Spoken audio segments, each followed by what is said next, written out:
Hi, I'm Chris Hall, and I'd like to demonstrate to you how to read basic music notation.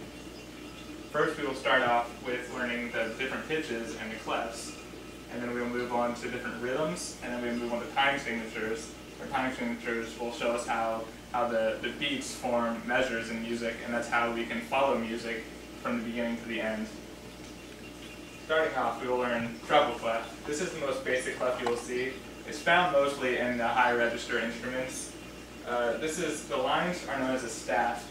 There are 5 lines in the staff, and the bottom line is notated E, and the top line is notated F. And when you go between E and F, alternating lines and spaces, you go through the alphabet, and when you get to G, you go back to A. So it reads E, F, G, A, B, C, D, E, F. And you can remember the spaces because it spells F-A-C-E.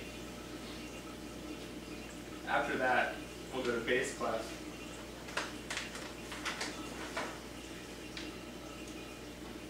Bass clef is found in lower registers, and it'll be found in a piano score. It'll be found below the treble clef. The difference between treble and bass clef is that the bass clef has different pitches for each line and space. It starts on G at the bottom line and ends on A at the top, going G, A, B, C, D, E, F, G, and A.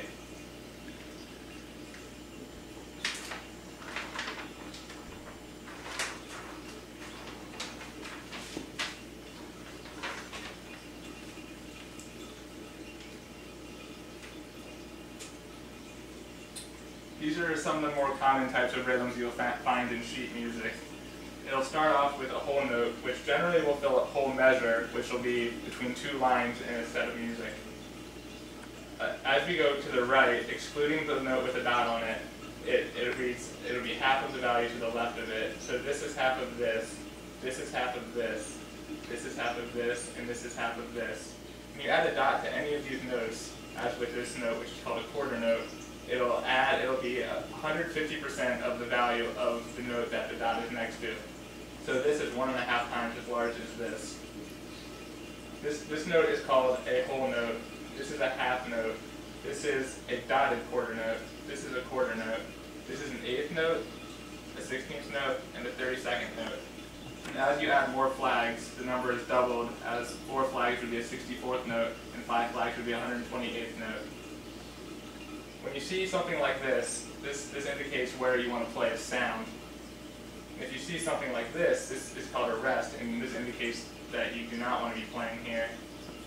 They're called a similar thing, except instead of whole note, it's whole rest, and then half rest, dotted quarter rest, dotted quarter rest, 8th rest, 16th rest, and 32nd rest.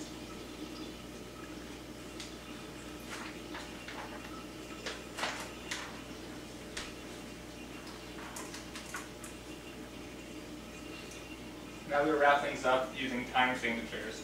Time signatures are found at the very beginning of the music, and they indicate how long the beats are in a measure. 4/4 indicates that there will be 4 whole notes in each measure, and there will be quarter notes. So the top number indicates how many of the bottom notes there will be, and 4 indicates that it will be a quarter note. And the 8 would indicate that it would be an 8th note, so there would be 6 8th notes in each measure. And this indicates that there are 3 quarter notes in each measure. These can be pretty much any numbers as long as they're indicating a certain number of the bottom notes. So you could have a 16 on the bottom to indicate 16th notes, and it could be any number on the top.